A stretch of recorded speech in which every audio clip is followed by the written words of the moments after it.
Eto guys, nakaka-alarma itong balita ni Sir Quacks or Ma'am Quacks. Sabi niya, our bully mauled our 7-year-old neighbor yesterday. Mauled, ibig sabihin nila pa. We want to put him down. How can you help us about this? Thank you.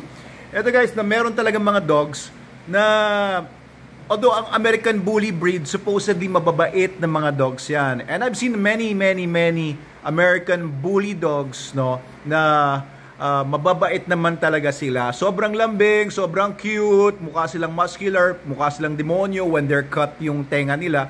Pero sobrang mabait na mga American Bullies in general. Pero just like any other breed, may mga dogs talaga within those breeds na pwedeng maging aggressive, pwedeng dahil sa bad breeding, pwedeng nagkaroon ng trauma yung aso, no? And naka-develop ng bad habits ng aggression, pwedeng dahil din sa takot, no? Fear aggression. No? Pwedeng maging aggressive ang mga dogs within certain breeds na supposedly mababait naman. Meron nga ako ng mga nakitang mga dogs na mga aggressive na mga golden retriever which are supposed to be very docile dogs and also matatapang na mga chow chow. Well, chow chow talaga medyo may pagka ano talaga yung breed na yan. May pagka maraming mga ako nakitang chow chow na may topak, may aggression. Meron din ako nakita mga Labradors na naging aggressive. Meron din ako nakita Siberian Husky na aggressive. There's not supposed to be like that. It's just the same as American Bullies, no? And also other bully breeds. Kasi yung mga bully breeds, ang problema sa kanila, pag nagpakita sila ng aggression, since they're very strong, they're very heavy, no? Very muscular, delikado sila. Okay lang maging aggressive kung chihuahua, di ba? Makagat ka ng chihuahua, ano, madaling sipain o madaling, di ba, i-control. Pero pag kayong mga dogs na naging aggressive like mga American Bullies, mga American Staffordshire Terriers, yung mga ganyan, mga muscular dogs, delikado. And nakakaawa po talaga kapag nakakagat yung mga dogs na ganito. Eto lalo na 7-year-old, no, na bata.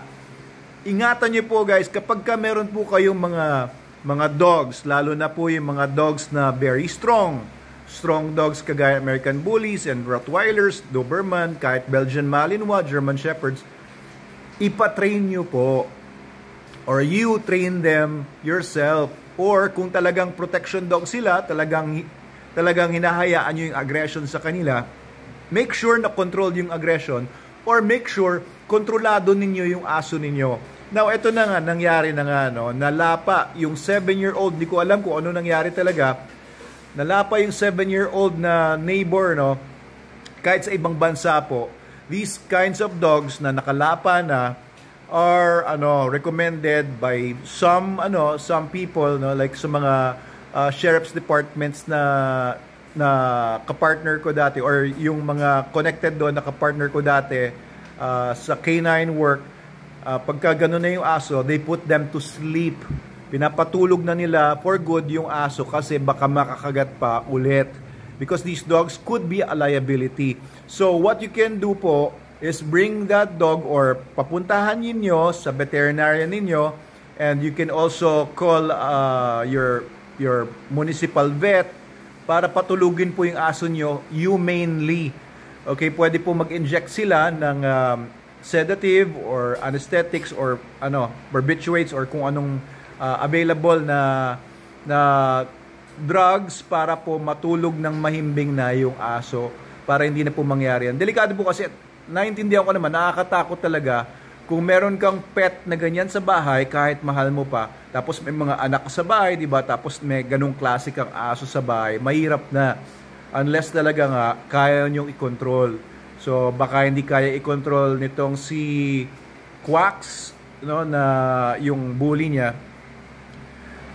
Check nyo rin po, baka may mga trainers, baka may mga kilala kayo na marunong sa ganitong breed, baka kaya naman nilang i-adapt and i-rehabilitate. Baka sakali po, no, para masave pa yung buhay ng aso, baka sakaling kaya pa nilang i-retrain or iayusin yung behavior ng aso, baka sakaling ano pa. Pero pagka yung mga ganitong breed not supposed to be aggressive, naging aggressive, do not breed them. Huwag nyo na po i-breed yung mga dogs na yan. Masisira kasi yung reputation ng breed. American Bullies are new dogs, no? This is a new breed. Kaya may mga nakikita pa ako mga American Bullies na lumilitaw na hindi talaga nagko-conform pa sa breed standard when it comes to temperament, no? Nangangagat. I've had several dogs, may mga inadapt akong American Bullies na ganyan. Eventually, pina-adapt din namin sa iba kasi may topak talaga yung aso at delikado. So, pina-adapt namin doon sa mga marunong lang din. Okay, so pwede pong patulugin or ipa-adapt nyo na lang po sa marunong. Huwag nyo po ipapa-adapt sa mga hindi marunong. Kasi delikado din po yan. Ayaw po natin maging liable or ayaw natin makonsensya later on na nakakagat pa yung aso natin dahil pina-adapt ninyo or binenta nyo or pinamigay ninyo sa hindi marunong, hindi talaga professional. So don't do that. Okay, so our heart goes out to the 7-year-old na nalapa, no? Sana mabuti ang kalagayan niya ngayon. Sana okay naman siya.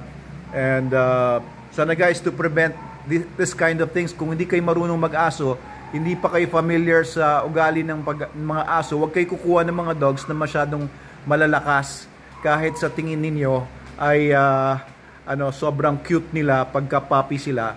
Kung mag-research muna kayo kung yung aso ay lalaki na malaking dogs, they are potentially aggressive dogs, they can be potentially a liability.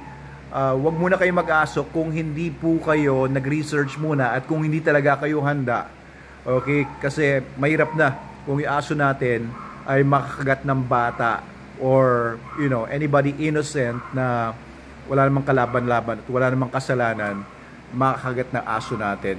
Okay, yun lang. So, Doc Abel Manalo po ito. Please follow and share our videos. Mabuhay po tayong lahat.